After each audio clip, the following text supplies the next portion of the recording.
Hello प्यारे बच्चों, बेटा कक्षा 3 में सप्ताह 17 में हिंदी के अंतर्गत आज हम सभी पढ़ेंगे अकल बड़ी या भैंस।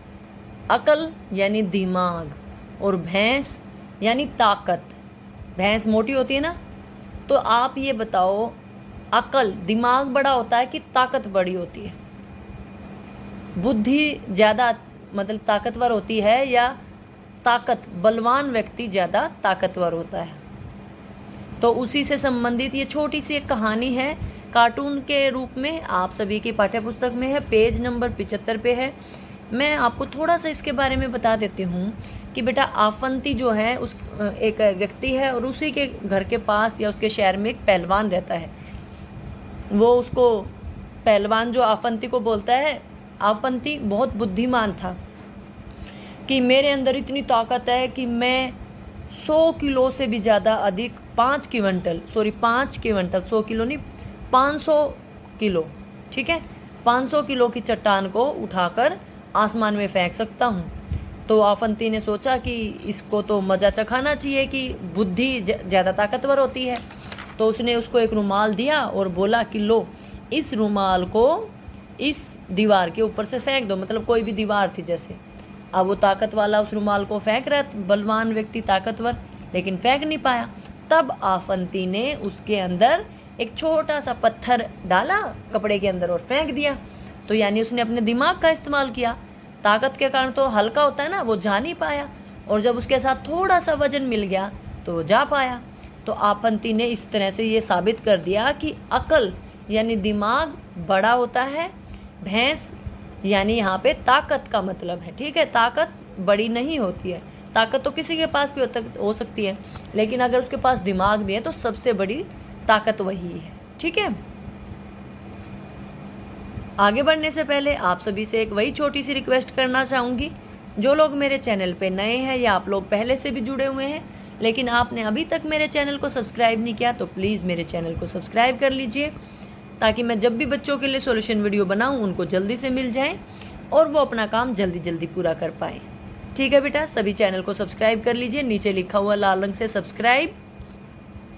चलिए अब बात करते हैं अपनी वर्कशीट की। यहाँ पे सभी बच्चों को अपना नाम लिखना है, आज की तारीख लिखनी है 11 10वां महीना 2021, 11/10/2021, ठीक है। इस तरह से सभी को तारीख लिखनी है। अच्छा, कहानी पढ़ ली ना। आफंती बुद्धिमान था, पहलवान ताकतवर था। कौन जीता? आफंती जीता। क्यों जीता? क्योंकि उसने रुमाल को पत्थर बांधकर फेंका था और ताकत वाला जो पहलवान था वो हार गया, है ना। तो बताओ सही प्रश्नों के उत्तर देने। आपको इस कहानी में कौन सही लगा, आफंती या पहलवान? मुझे तो बेटा आफंती सही लगा, क्योंकि उसके पास बुद्धि यानी दिमाग था, अकल थी। आफंती के पास क्या था? बुद्धि। पहलवान के पास क्या था? ताकत। पहलवान के पास बुद्धि थी नहीं थी ना, तभी तो वो बोला कि मैं फेंक दूंगा, और रुमाल भी फेंक नहीं पाया। रुमाल को दीवार के पार फेंकने में क्या काम आया? बुद्धि काम आई कि बुद्धि ने क्या किया, एक पत्थर उसके अंदर डाला और ताकत उसको फेंकती रही, वो जा नहीं पाया। 1 क्विंटल में कितना वजन होता है? 100 किलोग्राम। बेटा कितना होता है? 100 किलो। इस कहानी में भैंस की तुलना किससे की गई है? मोटी बुद्धि से। 2 दे रखे ऑप्शन, मोटी बुद्धि या अक्लमंद। अक्लमंद तो बुद्धिमान हो गया, लेकिन भैंस यानी मोटी बुद्धि यानी ताकत, ठीक है। पूरा कर लीजिए आप सभी इसको।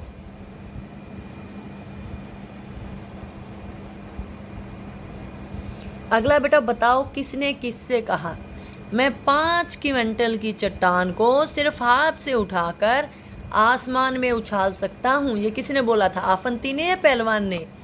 पहलवान ने। जरा इस रुमाल को दीवार के पार फेंक कर दिखाओ, ये किसने बोला था? आफंती ने। किसको बोला था? पहलवान को, ठीक है।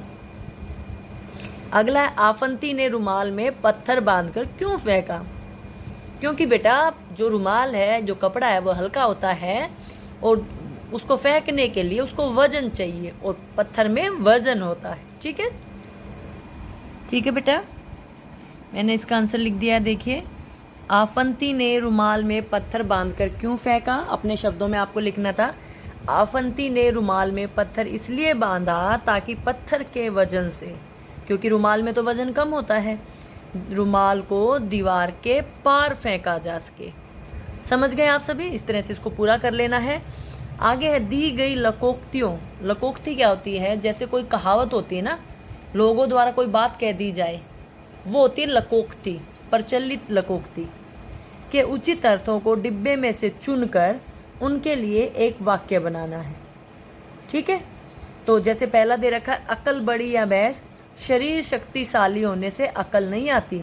और वाक्य है, नीता के खराब काम होने पर गुस्सा होकर पिताजी ने उससे कहा, तुम्हारे काम को देखकर मुझे अकल बड़ी या भैंस वाली कहावत याद आ गई। ठीक है, तो इसी तरह से अगला है, खोदा पहाड़ निकली चुईया। मतलब बहुत अधिक परिश्रम करने के बाद भी कुछ भी हल ना निकलना। और इसके ऊपर वाक्य बना देंगे इसी से संबंधित कुछ।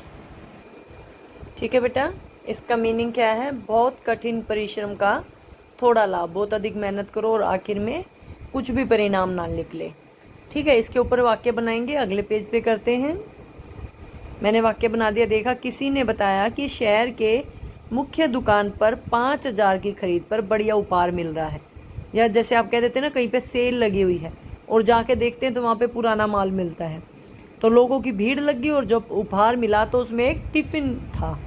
इसे कहते हैं खोदा पहाड़ निकली चुईया। मतलब वो लोग सोच रहे थे 5,000 की खरीद पे बहुत बड़ा तोहफा मिलेगा, लेकिन क्या मिला? एक टिफिन। तो लोग निराश हो गए। मतलब उन्होंने बहुत मेहनत की और क्या मिला? एक टिफिन। अगला है, जिसकी लाठी उसकी भैंस। यानी जो ताकतवर होता है उसका ही सब कुछ माना जाता है। ठीक है, अपनी ताकत के बल पर लोग काम करते हैं। ठीक है, देखिए बेटा, जिसकी लाठी उसकी भैंस, इसका मतलब तो मैंने बता दिया। बलवान यानी ताकतवर की ही जीत होती है, जिसके पास ताकत होती है। आज के समय में ताकत, आप ये मान लो, जिसके पास पैसा है, ताकत है, सभी उसका साथ देते हैं। जैसे नेताजी ने जिसे चाहा उसे राशन दिया। अभी जैसे लॉकडाउन था, राशन मिल रहा था ना, तो नेताजी ने जिसे चाहा उसे राशन दिया। बेचारे गरीब लोग कुछ न कर पाए। मतलब जिसको नहीं मिला राशन वो पूछते रहे, मांगते रहे, लेकिन नहीं मिला। तो इसे कहते हैं जिसकी लाठी उसकी भैंस। मतलब नेताजी ने अपनी चलाई, राशन तो सबको मिलना चाहिए था ना। ठीक है, अगला है बेटा, आम के आम गुठलियों के दाम। इसका मतलब है दोहरा लाभ। मतलब कोई आम काम करो, उसमें आपको दुगना फायदा हो। ठीक है, देखो बेटा, इसका मैंने क्या बनाया है, एक काम करने से दोहरा लाभ प्राप्त करना। ये तो मैंने आपको बता दिया था। वाक्य है इसका, पढ़ाई के लिए खरीदी पुस्तकें मैंने पास होने के बाद आधे दामों में बेच डाली। इसे कहते हैं आम के आम गुठलियों के दाम। देखो, जब उसको ज़रूरत थी उसने किताबें खरीदी या मैंने किताबें खरीदी, तो उसको एक तो मैंने पढ़ लिया, मेरा फ़ायदा हो गया ना, मैंने पूरा साल पढ़ लिया। उसके बाद मैंने वो किताबें आधे कीमत पर बेच दी, मुझे पैसे भी मिल गए, तो 2 फायदे नहीं हो गए। तो इस तरह से जिस काम में 2 फायदे हो, आपका काम भी हो जाए और उसमें आपको फ़ायदा भी हो जाए, तो उसे कहते हैं आम के आम गुठलियों के दाम। ऊंची दुकान फीका पकवान। मतलब नाम बड़ा और अंदर कुछ भी नहीं। जैसे कई बार होता है ना कि आप इसका अगर सीधा मतलब समझाऊं कि दिवाली के आसपास बड़ी दुकानों पे भी मिलावट मिलती है, लेकिन या फिर किसी की बहुत तारीफ़ कर दें कि वो आदमी बहुत अच्छा है, वो बहुत ऐसे करता है, और जब उसके पास जाएं तो उसे कुछ भी ना आता हो। ठीक है, मतलब दिखावा और फिर कुछ ना मिलना। देखिए बेटा, मैंने इसका वाक्य में क्या प्रयोग किया है, उस विद्यालय का नाम ही नाम है। विद्यालय मतलब कोई भी प्राइवेट विद्यालय जैसे होते हैं ना, वैसे ही। गुण तो कुछ भी नहीं है, 10वीं का परीक्षा परिणाम बहुत कम आया है। इसे कहते हैं ऊंची दुकान फीका पकवान। जैसे सभी लोग सोचते हैं ना कि प्राइवेट स्कूल के बच्चे अच्छा पढ़ते हैं, वहाँ पे टीचर्स अच्छा पढ़ाते हैं, लेकिन जब परीक्षा परिणाम आया तो 10वीं का जो रिजल्ट था वो बहुत कम आया। तो इसे कहते हैं ऊंची दुकान कि जैसा दिखता है वैसा होता नहीं है, नाम के अनुसार काम ना होना। अगला है एक पंथ दो काज। मतलब कोई एक काम करो, उसमें आपको 2 चीज़ों का लाभ हो जाए। ये एक तरह से आम के आम गुठलियों के दाम जैसी बात है, लेकिन ठीक है, लेकिन इसमें कोई काम करते हैं तो उसमें हमें 2 फायदे हो जाते हैं। ठीक है, एक पंथ दो काज, एक काम को करते समय दूसरा काम भी हो जाना। ठीक है, जैसे राधा परीक्षा देने पटना गई थी और वहां पे अपनी मौसी से भी मिलाई, इसे कहते हैं एक पंथ दो काज। जैसे आप कोई काम करो उसके साथ साथ दूसरा काम भी हो जाए। ठीक है, समझ गए आप सभी। ये हमारी थी प्रसिद्ध लकोक्तियां। इसी तरह मुहावरे होते हैं। और आज हमने कितनी सारी लकोक्तियां सीखी। खोदा पहाड़ निकली चुईया, जिसकी लाठी उसकी भैंस, आम के आम गुठलियों के दाम, ऊंची दुकान फीका पकवान, एक पंथ दो काज। आप सभी इसको पूरा कर लीजिए। ठीक है, यहाँ पे देखिए बेटा, इनके आंसर दे रखे हैं। उम्मीद से अधिक लाभ होना, एक काम करने से दूसरा काम भी हो जाना, केवल बाहरी प्रदर्शन, बहुत कम मेहनत का फल मिलना, बलवान की जीत होना। ठीक है, बलवान की जीत ये रहा आपका, बहुत कम मेहनत का फल मिलना। ये यहाँ पे खोदा पहाड़ निकली चुईया, केवल बाहरी प्रदर्शन, ऊंची दुकान फीका पकवान, एक काम करते समय दूसरा हो जाना, एक पंथ दो काज, उम्मीद से अधिक लाभ होना, आम के आम गुठलियों के दाम। मैंने आपको मीनिंग भी बता दिए, मीनिंग को खोल के भी समझा दिया। ठीक है, और ये इसी के नीचे मीनिंग लिखे हुए हैं। ठीक है, तो आप इस सब को पूरा कर लीजिएगा। ठीक है बेटा जी, बात करते हैं बेटा जीवन कौशल में। आज हमारे लिए क्या है, सभी बच्चों को रोज एक सुलेख लिखना। आपके पास पाठ्य पुस्तक है, जो पाठ आज हमने पढ़ा है इसका एक पेज का सुलेख लिखिए, उससे आपकी हिंदी की लिखाई सुधरेगी। ठीक है बेटा, सभी बच्चे सुलेख करेंगे। जो आपने पाठ पढ़ा है उसमें जो कठिन शब्द आए हैं उनका बार बार लिखने का अभ्यास कीजिएगा। ठीक है, समझ गए सभी। शब्दार्थ लिखिएगा, सुलेख लिखिएगा। बात करें संस्कारशाला की, 11 अक्टूबर को है अंतर्राष्ट्रीय बालिका दिवस। आज क्या है, अंतर्राष्ट्रीय बालिका दिवस, गर्ल्स डे। ठीक है, तो जो भी लड़कियां हैं वो आज खुश हो जाएं, क्योंकि आज बालिका दिवस है। लड़कियों के लिए आवाज़ उठाने और उनके अधिकारों के लिए खड़े होने के लिए 11 अक्टूबर को अंतर्राष्ट्रीय बालिका दिवस मनाया जाता है, ताकि सभी लड़कियों को सम्मान मिले। लड़का और लड़की एक समान होते हैं। आज का सुविचार है हमारा, जब आप खुद पर विश्वास करते हैं तो आप अपना आधा काम पहले ही पूरा कर लिया है। तो अपने पे खुद पे विश्वास करना ही सबसे बड़ी ताकत है।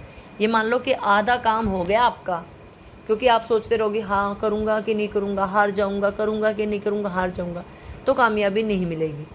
लेकिन जब आप ये मान लोगे हाँ मैं कर सकता हूँ, तो आप यकीन मानिए आधा काम हो गया। ठीक है, क्या खाना है, नीले और बैंगनी रंग की चीज़ें खानी है, जैसे जामुन, अंगूर, बैंगन, प्याज आदि। जामुन जा चुकी हैं अब, अंगूर अभी बाज़ार में उपलब्ध कम मात्रा में है। बैंगन या प्याज खा सकते हैं, ये इजीली मिलेगा आप सभी को। या फिर बेटा आपके पास जामुनी रंग की जो भी चीज़ हो वो खा लीजिए, नहीं अगर कैसी कोई चीज़ है तो आपके घर पे जो खाना बना है वो खा लीजिए। ठीक है, परिवार के साथ तंबोला, व्यापार, ऐसे खेल खेलने हैं आप सभी को। आज की हमारी गतिविधि क्या है, अग्निहीन खाना बनाना है। मम्मी की मदद से अंकुरित चाट, फ्रूट चाट, भेलपूरी बनानी है। और इसके लिए बहुत जल्द मैं आपको शॉर्ट बना के दूंगी, मतलब छोटी सी वीडियो बना के दूंगी, जहाँ से आप अंकुरित अनाज की चाट या फ्रूट चाट बना सकते हैं। ठीक है, फ्रूट चाट में जो सीजनली फ्रूट होते हैं उनको लेके चाट बना लीजिए। ये मैं आपको फ्रूट चाट आपके हिसाब से बना कर दूंगी। ठीक है, तो बहुत जल्द 1-2 दिन के अंदर ही मैं आप लोगों को ये वीडियो दिखा दूंगी। ठीक है बेटा, आपकी दैनिक दिनचर्या वही है, इसमें कोई नई विशेष बात नहीं है। माता पिता का अभिवादन करके दिन की शुरुआत करें, दांतों को दिन में 2 बार ब्रश करें, प्रतिदिन स्नान करें, खूब पानी पिएं, संतुलित आहार लें, अपने चेहरे को छूने से बचें, हाथों को बार बार धोएं, अपना गृह कार्य समय पे पूरा करो। जो आज हमें वर्कशीट में लिए है इसका काम समझ में आ गया है तो जल्दी से पूरा कर लीजिएगा। नहीं समझ में आया तो मुझे कमेंट करके पूछ सकते हैं। अपनी कक्षा अध्यापिका से पूछ सकते हैं कि मैम मुझे समझ में नहीं आ रहा, वो आपकी मदद कर देंगी। ठीक है, कोई दिक्कत है या कुछ पढ़ने में समझने में दिक्कत तो मुझसे पूछ सकते हैं। वीडियो अच्छी लगे तो लाइक कर देना, चैनल को सब्सक्राइब कर लेना, वीडियो को अपने दोस्तों को शेयर भी कर देना। कमेंट करके बताया करो बेटा आपको कैसी लगी। वीडियो देखने के लिए आपका बहुत बहुत धन्यवाद।